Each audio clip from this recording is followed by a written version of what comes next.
Hold it! What the hell is that shit? Hello, everybody, and welcome to ESPN 8, The Ocho.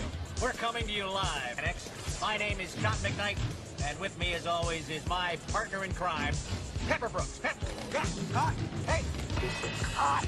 Well, there's an electricity in the air, folks, a palpable hue of anticipation. Immortality.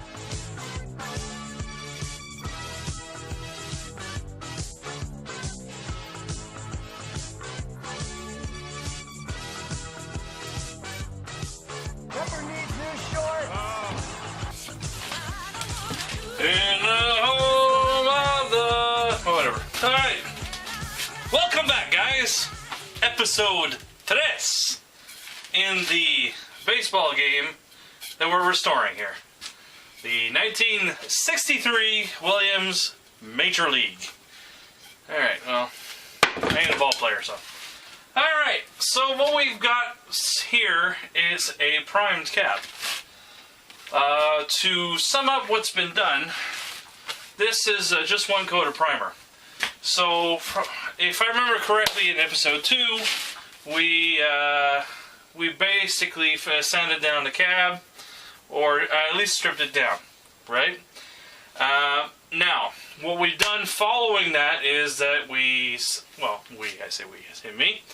I sanded down the cab right down to the bare wood after the stripping job was done in order to get a nice clean surface. And that's when you see all the little scratches and stuff that need to be fixed at that point. Once that was done, I started bondoing the cab. So any deep gouges, that was fixed with Bondo.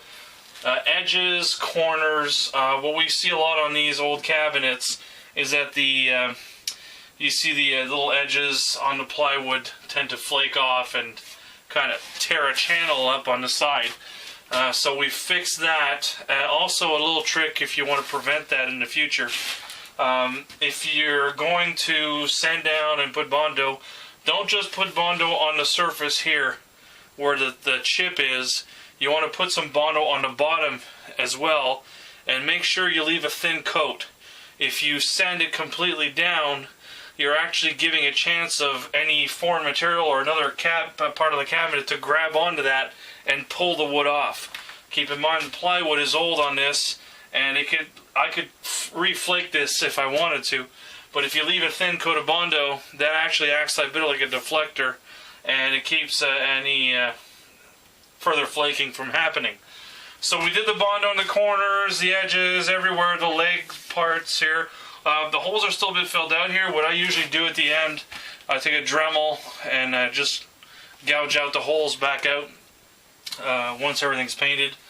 Or you can do it before if you want to, it's fine. Following that, then I use some wood filler. We just filled that out. I don't think I have a can here right now. I pretty much emptied the can I had. It takes a good full size can to do the whole cabinet. So I would take a little scraper and just literally cover every surface of the cabinet. Let that dry 24 hours. It's water based. You want to make sure it gets in there and it dries properly. And then take a 220 grit sandpaper on a orbital sander and just went all around to make sure it was nice and smooth. What this will prevent is any cracking. Now, if I wouldn't have done this, like, you can literally skip the wood filler. It's not a problem. You can still paint the cabinet after. But what you're going to have, though, is you're going to have a whole bunch of thin cracks along the grain that just soak in all the paint. So no matter how many coats you put on, unless you literally slather it on, you're always going to have these kind of dry cracks in the paint. You might want to leave it like that if you want to, you want to restore the cabinet, but have a bit of still have an original look to it. So it doesn't look like super restored. But I personally don't like that. If I'm going to do a cabinet, I like to have it look good. But again, I'll show you something for this cabinet that's actually fantastic when it comes to old plywood. So okay, back to the subject. So I put on the wood filler all over, let it dry 24 hours, sanded it with 220 grit, and then it's ready for paint. If you're gonna use an orbital sander, make sure you have a vacuum, a shop vac attached to it. What that's gonna do is gonna sand the wood down and all the wood filler to make it all nice and smooth. But at the same time, it's gonna remove any surface dust. So once you're done sanding, you're ready to paint. So after that, I put down a coat of primer. The primer I use is Zinsser. I have a can here. There we go. I use Zinsser Cover Stain. You can use one with shellac in it. That's even better. I find it's a bit hard to work with though. It tends to be runny. This one I've been using for years and it works fantastic. So any old wood stains that you have, like a gouge that somebody like used a product they shouldn't have on it, well, this will cover it up very well. And usually I put on 2 coats, so this is only 1 coat. I put the coat down, I want to let it dry 24 hours. Tomorrow I'll put on the second coat. It dries within minutes, it's not a big deal. But I want to make sure that it has a nice bond. So I'll wait 24 hours. If I see any imperfections, I'll be able to fix them. That's why the first coat of primer is great for that. Because paint doesn't hide, it reveals. I know it's a cliche, everybody says that, but it really is true. Any cracks you have, any imperfections, you will see them on the first coat of primer. So tomorrow I'm going to reprime, and shortly after that I'm going to paint a nice base coat of white. After that, I'm going to do the red spatter effect. This cabinet had a very thin red spatter all over it, so I'll take care of that. And after that, we're going to do stencils. Now I've already traced them here. I've already traced all the stencils. So I have 4. I have 4 colors on this machine. So we have the base coat white. I'm going to count that. So I guess you can count the red spatter as well. That's 2. Then I have beige, I have orange, and I have black. So 5 colors, but I'm not going to count the base coat. I mean, that's always there. So 4 effect colors I have to do. So the red spatter, that's just all over, not a big deal.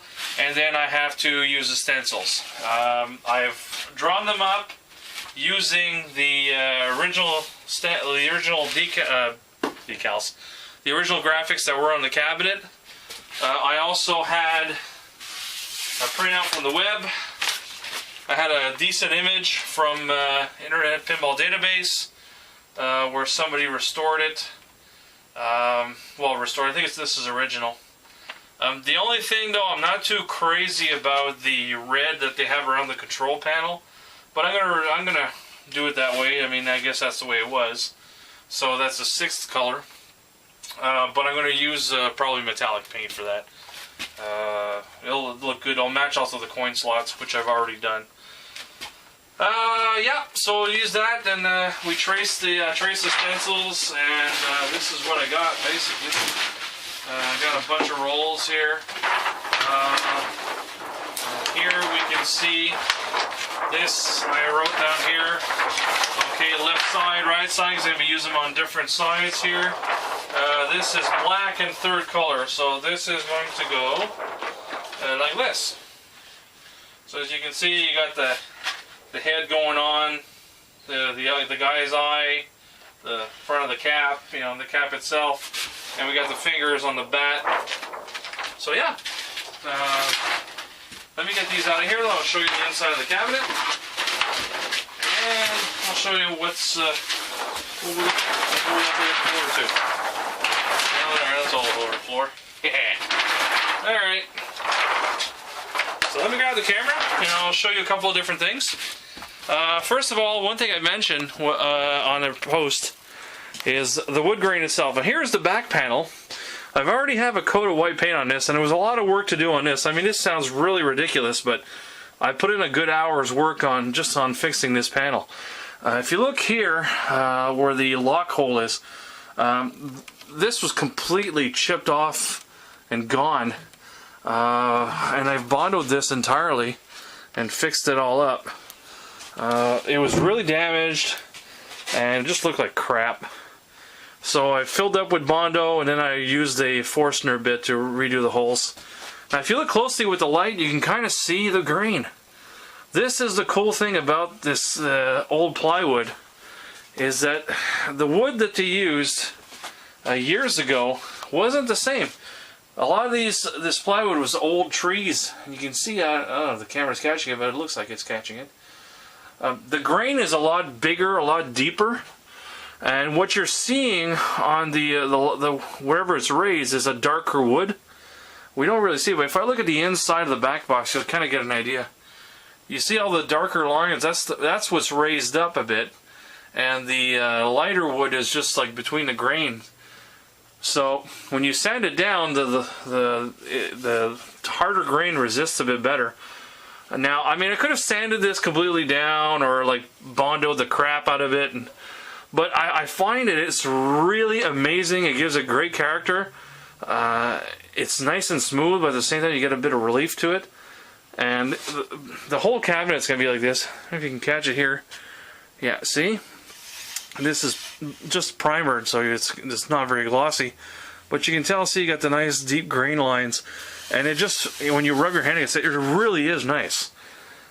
So, yeah. So as you can see, I've painted all this inside here. I didn't put too much paint on these channels here, as these are the troughs where the ball ends up. The ball comes here, hits the target, knocks them down, goes into this trough, and that goes to the ball return.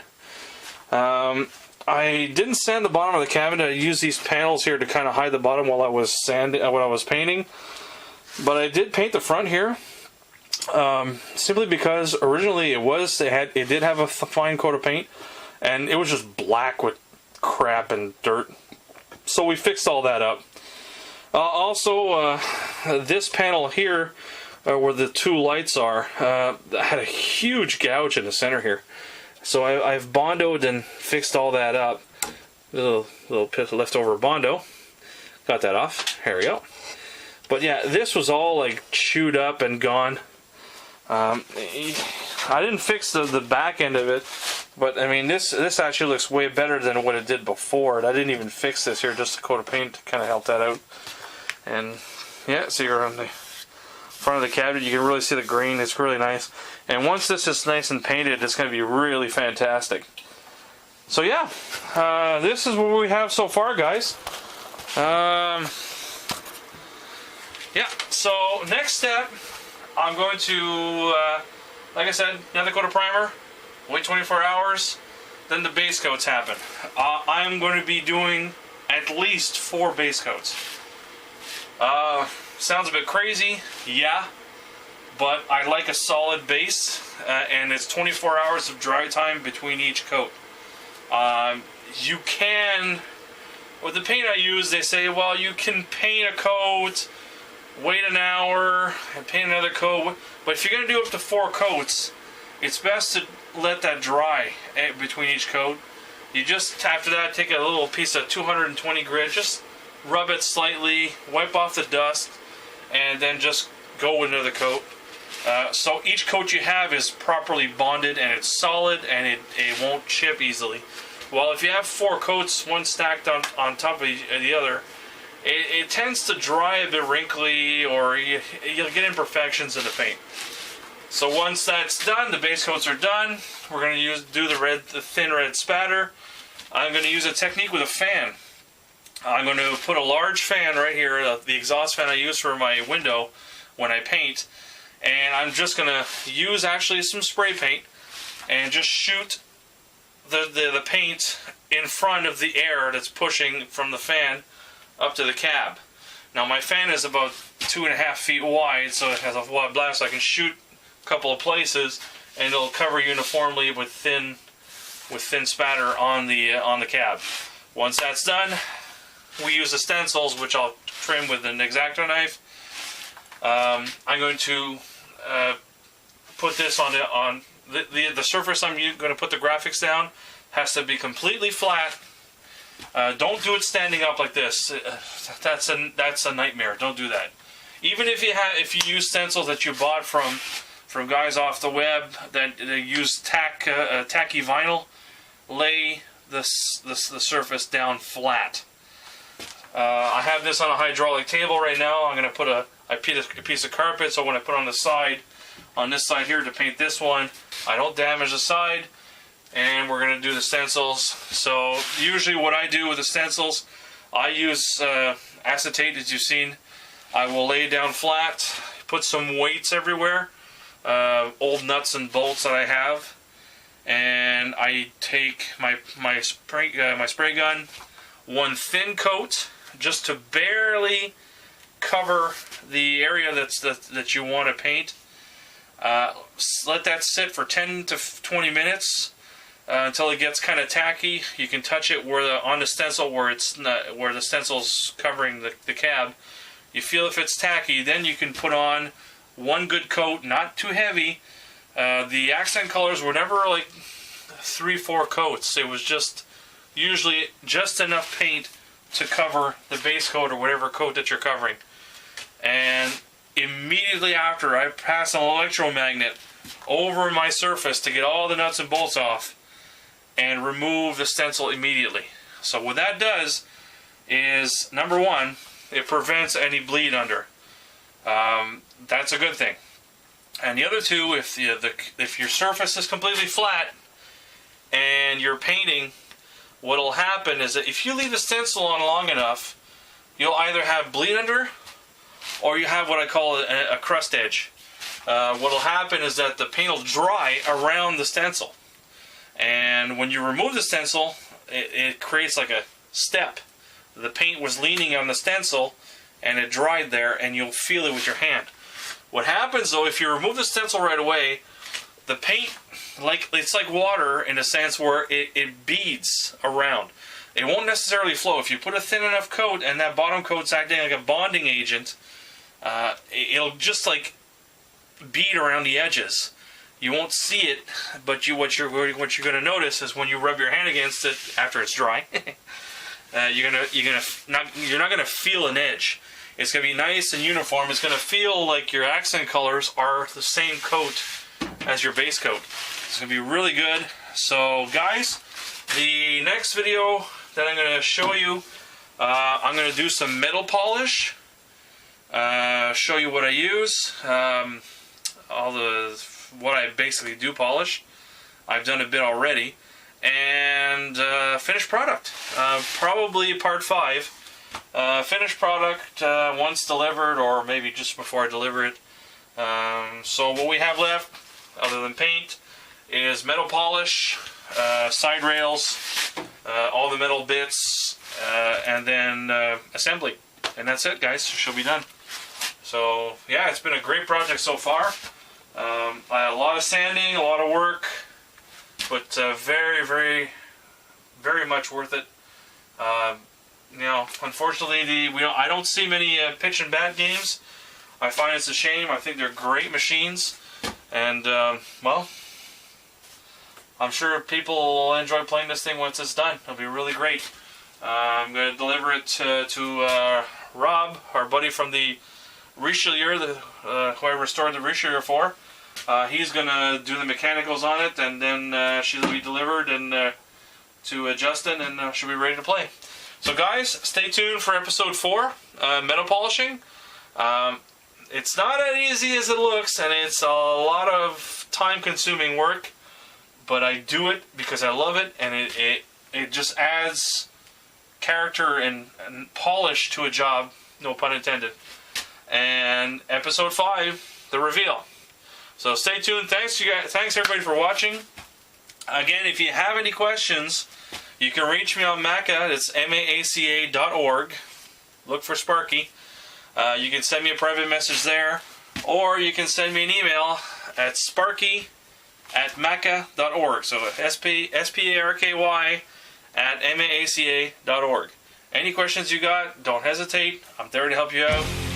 If you think the cabinet's worth it, or you know, should I buy this game, or how's this look? What do you think, Sparky?